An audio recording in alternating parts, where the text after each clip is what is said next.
있는 척, 아닌 척, 가능한 척, 없는 척, 이렇게 척하는 게 굉장히 많아요. 그 또한 자존심이랑 연결이 될 수도 있겠죠.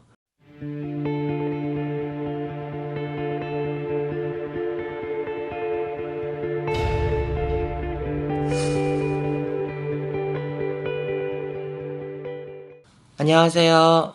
일산동의 구슬농자 윤도령입니다. 선생님 안녕하세요. 안녕하세요. 선생님 왜 이제 그런 거 있잖아요.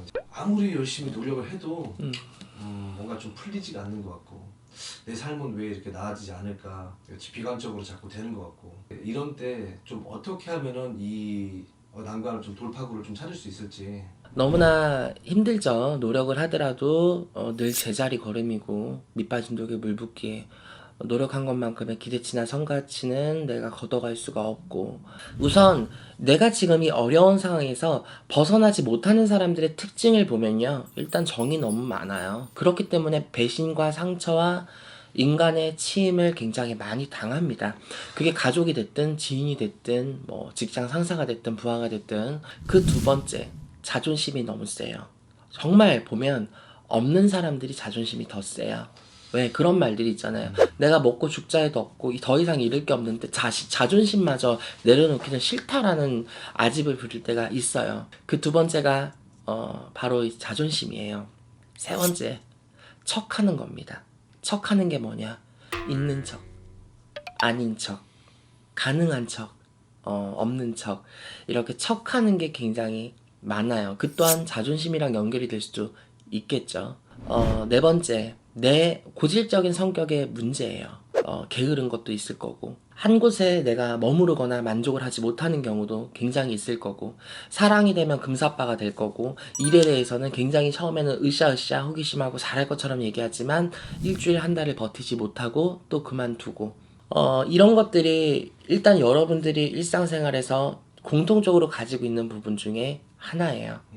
다른 부분으로 빗대어서 보자면 바로 무속적인 부분인데, 우리 집안 자체가 가지고 있는 기본적인 업과 가물록과 인간의 가물록, 신의 가물록, 여러 가지들이 같이 얽히고 설킨 상태의 우리 집안의 환경적인 문제입니다. 내가 그렇게 컸다라고, 그렇게 힘든 상황이 왔다라고 하면 반드시 내가 커온 그 집의 배경도 무시를 할 수가 없어요. 우리 집이 너무나도 잘 사는데 나만 이렇다라고 하면 문제가 돼요. 근데 대부분 그렇지가 않아요. 그래서 과연 우리 집은 왜 이렇게 힘들어야 되고, 우리 엄마는, 우리 아빠는, 나는, 내 동생은 왜 이렇게 힘들게 모질게 살아야 할까? 정말 삼신 할머니 랜덤 덕에 부모 잘 만나 호강하는 사람도 있을 텐데 왜 하필 나야? 왜 하필 우리야? 라는 생각을 많이들 해보셨을 거예요.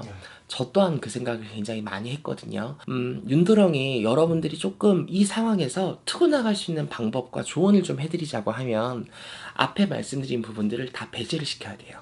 나는 아무것도 없잖아요. 그러면 자존심 하나로 버틴다가 아니에요. 나는 자존심도 없어야 돼요.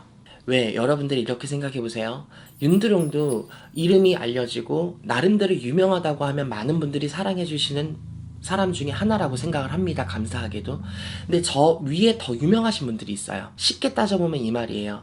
윤도령이 그거 하면 안 돼요, 하지 마세요 하는 거랑, 정말 1위의 자리에 있는 정말 영검하고 유명하신 분이 그거 하지마 하는 거랑은 달라요. 최고가 된 사람, 내가 위에 서서 그거 안 되라고 하는 거랑, 중간에 있는 사람이 그거 안 되라고 하는 거랑, 아직 올라가지도 않은 사람이 그거 안 되라고 하는 거랑, 받아들이는 사람 입장에서 받아들이는 그 경우가 틀려요.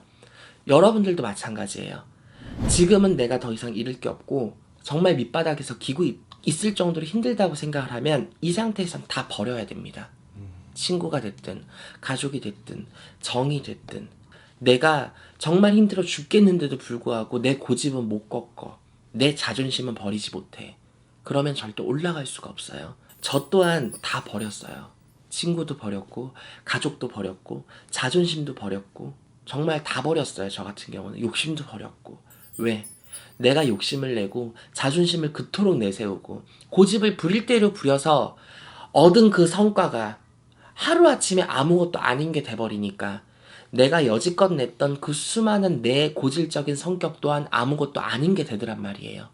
여러분들이 내 고집과 내 뚜렷한 생각과 내 자존심을 부릴 수 있을 때는 그만한 위치에 올랐을 때 하셔야 됩니다. 그 전까지는 정말 나 죽었어 라고 생각을 할 수 있어야 돼요.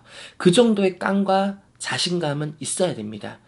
여러분들한테 지금 필요한 건 부릴 수 있는 고집과 아집과 자존심이 아니라 자신감을 길러야 하고 명확하고 뚜렷한 판단을 세워야 돼요. 정말 뚫어지게 보이지 않는 길 앞에서 무속인이 추천해주는 구타나 했다고 인생이 핀다. 무속인이 처방해주는 몇백만원짜리 몇십만원짜리 부적 하나 썼다고 내 인생이 달라진다. 테레비에 유튜브에 도배되는 각종 비방과 도술도법을 내가 하루아침에 따라한다고 하루아침 내 인생관이 달라진다. 절대 그렇지 않아요.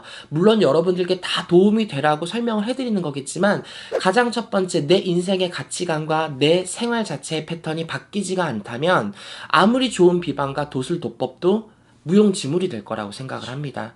여러분들의 스스로의 갈망과 그 간절함을 얼마만큼 더 극대화시켜서 키워주느냐에 따라서 많은 것들이 달라져요. 정말 많은 것들이. 정말 왜 나만이라는 생각을 하시기 전에 여러분들의 일상의 모든 생활과 그 패턴들을 다시 한번 체크하고 관찰해서 되도록이면 바꾸고 개선을 시키는 시간이 되었으면 좋겠어요. 꼭 여러분들 그 우물 안에서 벗어날 수 있기를 윤도령이 응원합니다. 감사합니다.